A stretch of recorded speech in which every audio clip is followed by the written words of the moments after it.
So, eto na nga mga kaduit, nakatapos na tayo sa ating transaksyon dito sa LTO General Trias Cavite, yung bagong bukas dito sa San Juan. So, pumunta tayo dito para kuhanin yung bagong plaka ng ating nirestore na Honda Wave 125. So, last time ay hindi ko to dinala nung kinuha ko yung plaka ng ating nirestore din na Kawasaki Barako dahil expired nga to. Akala ko hindi siya pwedeng kuhanin kapag expired ang rehistro.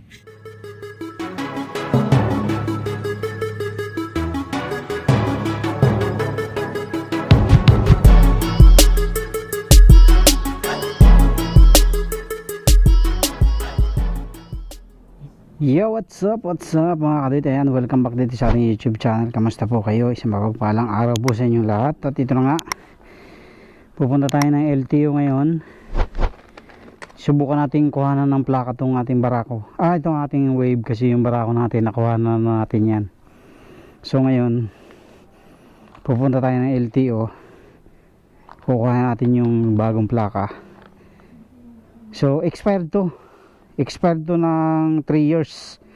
So susubukan natin kung makakakuha tayo ng bagong plaka kahit expired yung ating rehistro, kasi hindi ito pinarehistro ng dating may-ari. So susubukan natin kasi may mga panood ako na pwede namang kumuha kahit expired para sa sunod na rehistro ay pwedeng isabay na yung plaka na bago. So we'll see. So punta na muna tayo sa LTO habang maaga pa. Okay?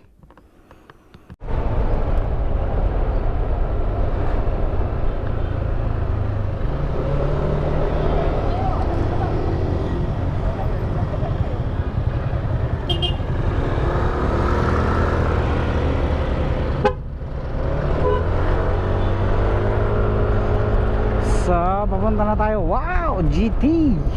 Mustang! So pupunta na tayo mga ka-Rich LTO. Bali sa Anya na tayo lulusot, papunta ng LTO General Trias Cavite sa San Juan. So last time ganito oras ko rin pinuntahan nyo sa Barako. Ang pagkakamali ko lang, hindi ko pa isinabay yung sa Wave. So bali saglit lang ako noon doon, halos siguro mga 30 minutes lang ako nagantay. Pagka bigay ko nung papel at saka nung plaka, naghintay lang ako ng mga 30 minutes, tapos tinawag na ako, nagpicture yan, pinipicturean kasi. So bali yung pinasa ko doon ay ID ko, tapos ORCR na Xerox, yung plakang luma, and then kung hindi sa'yo nakapangalan, kailangan ng authorization ng may-ari. So dun sa akin nakapangalan kasi sa tatay ko yun, kaya before pa lang nagpagawa na ako ng authorization sa tatay ko at saka Xerox ng ID niya. So kaya wala akong naging problema dun sa pagkuha nung sa Barako dahil magka-apelyido naman kami ng tatay ko, and then nakarehistro yun. So yun yung nangyari last time. And then nagtanong-tanong ako, tapos may mga napanood ako mga vlog na pwede naman palang kuhanin yung plaka dahil nga requirement na magpalit talaga ng plaka yung mga lumang plaka, yung mga green plate. So required talaga magpalit ng plaka, libre yun, wala kayong babayaran kung sa LTO kayo pupunta. So kaya binibigay nila yung plaka para sa pagkakataon na mapalitan nyo yung plaka, and at the same time ay maparehistro nyo yung inyong mga motor.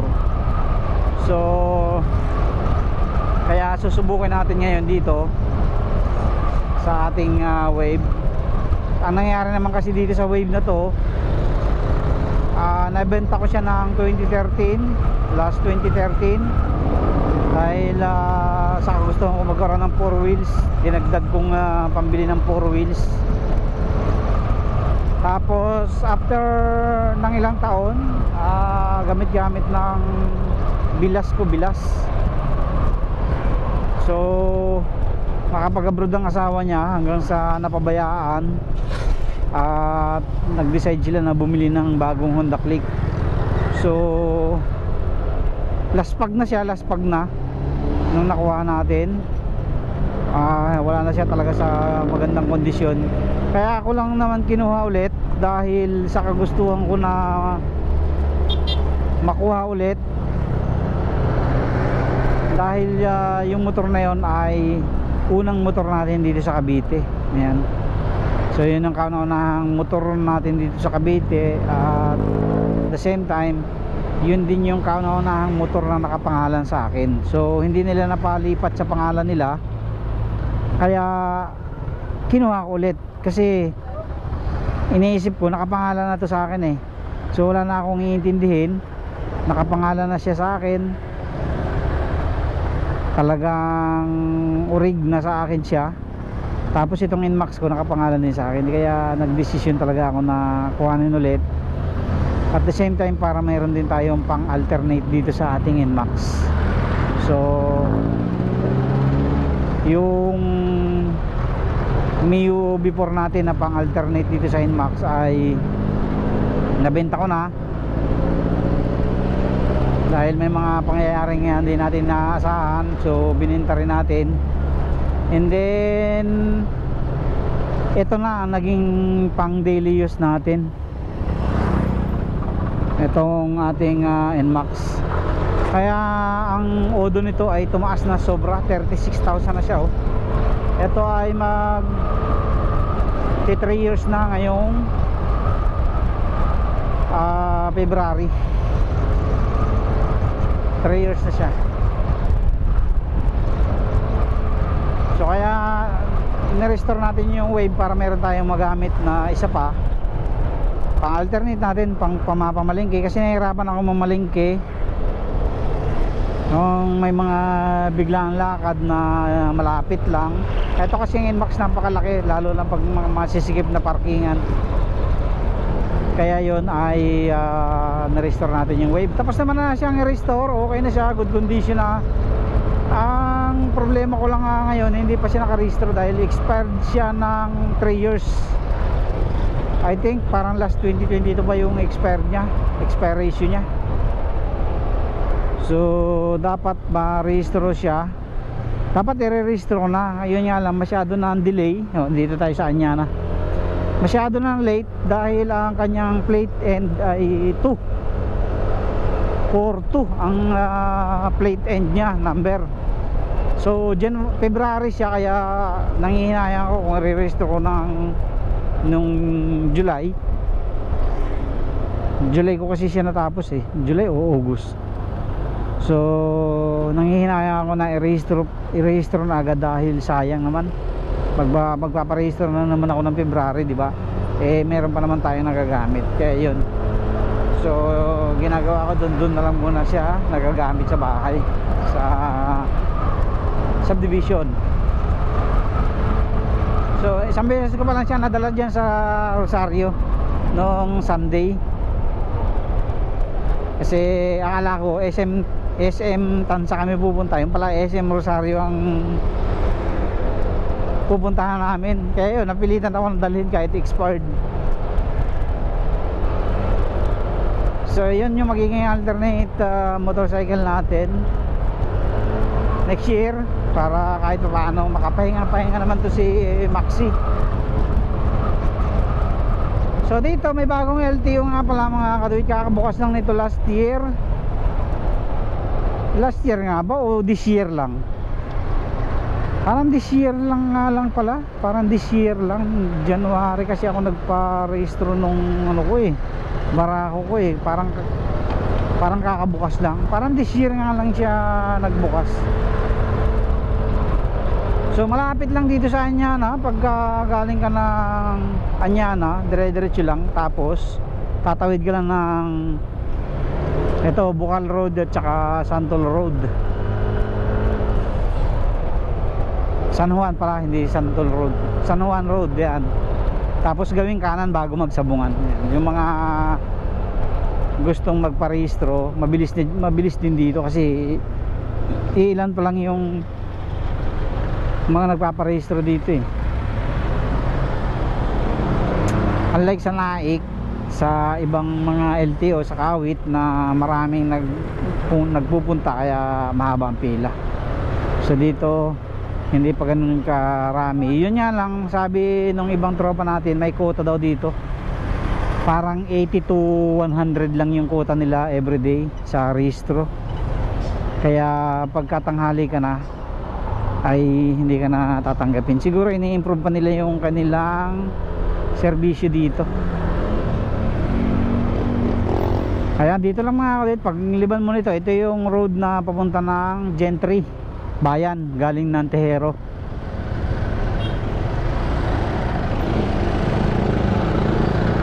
Tapos pag diniretso mo naman ito yung papunta ng Gentry o Robinson Gentry sa may Tehero.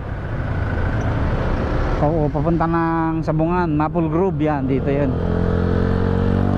So yan yung Sabungan sa dulo, Sabungan ng Gentry. So dito lang, ayan yung kulay green na yan. Ayan, kakanan lang tayo dito, may entrance dito. Ayan, entrance this way. So Land Transportation General Trias Office District. Ayan, so dito tayo. Pwede bang pumarking dyan?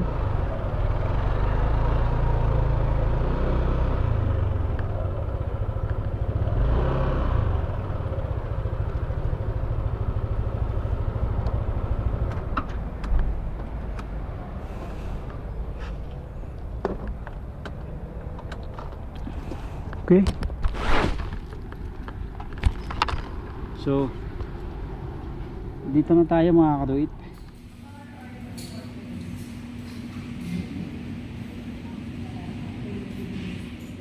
So eto na nga mga kaduit, tapos na tayo sa ating transaksyon dito sa LTO General Trias Cavite, yung bagong bukas dito sa San Juan.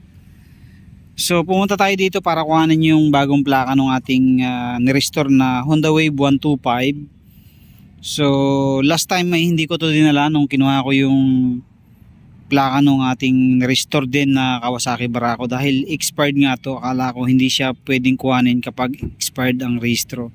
So ang rehistro po nitong Wave ko na to ay last 2021 pa. So bali parang pumapatak na 4 years na yata na hindi nakarehistro dun sa dating may-ari. So ngayon kinuha na natin ang plaka dahil na nagtanong-tanong tayo at may mga napanood din tayong vlog na pwede palang kuhanin ang plaka na bago kahit expired ang rehistro. So tamang-tama dahil magre-rehistro tayo ngayong January ng ating Honda Wave 125 natin na bagong restore. So isasabay na natin para isang lakad na lang to. So ito na yung bagong plaka natin, nakuha na natin. Ayan, tapos ito yung documents niya. Ayan o. So mayroon na tayong bagong plaka. Yung lumang plaka hindi na nila kinuha.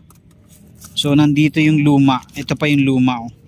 So hindi na nila kinuha yan dahil hindi na raw nila kinukuha ngayon. Ayan, laglag pa. So hindi na raw nila kinukuha ngayon yung plakang luma. Ayan, unlike nung nakaraan na yung sa Barako natin ay kinuha nila. Ayan. So para makita nyo na expired talaga yung aking rehistro, so papakita ko sa inyo yung papel. So ito yung rehistro niya mga kaduit. Ito yung plaka 2482, yung plate number natin. Ayan, 2482. Ayan. So ito yung last registration natin, yung base sa dating may-ari, yung nakabili ng motor natin bago natin bilhin ulit. Yan, February 16, 2021. So 4 years yung paso, pero nakuhanan natin ng bagong plaka. So dahil nga kailangan magpalit na ng plaka, yung mga ganitong lumang plaka ay kinuhanan na natin. So sa lahat ng mayroong mga motor na ang plaka ay green plate pa, so kailangan nyo nang kuhanan yan kasi ang deadline yata niyan hanggang next year na lang. Kaya yung sa ating motor kinuhanan natin. Wala na tayong problema kasi ito yung Inmax naman natin, naka new plate na rin yan. Yung sa ating Barako naka new plate na rin. Pag rehistro natin ng February, so ang January ay mapapa-indicate na natin yung bagong plaka sa kanyang papel. So yun lang mga kaduit. Thank you very much po. God bless po sa inyong lahat, sa lahat ng mga nag-aalangan na highly expired yung inyong mga rehistro na kumuha ng plaka. So pwede nyong kuhanin para pag rehistro nyo sa sunod ay ma-indicate na sa papel nyo yung bagong plaka. Kasi papalitan po yung CR nyo eh. Hindi ko alam kung papalitan o isusulat lang nila dun. So basta kailangan itong certification na to. Pag nag-rehistro kayo sa sunod, kailangan dala-dala nyo to at original dapat. So thank you very much. God bless po sa inyong lahat. Thank you. So nga pala, additional info pa dito sa pagkuha ng ating new plate. Ang kailangan nila o ang kailangan yung dalhin dito sa LTO yung Xerox ng inyong ID, kahit isang ID lang, back to back. Tapos Xerox copy ng ORCR. Yon, kung yung nakapangalan sa inyo, yun lang ang kailangan. Pero kung hindi nakapangalan sa inyo, kailangan nyo ng authorization kahit wala nang deed of sale. Pero kung may deed of sale naman kayo, hindi na kailangan ng authorization. Yung deed of sale na ang kailangan yung dalhin once na hindi nakapangalan sa inyo yung inyong motor o inyong sasakyan. So yun lang, thank you very much. Kahit expired pwede po. Thank you very much. God bless po sa inyo lahat.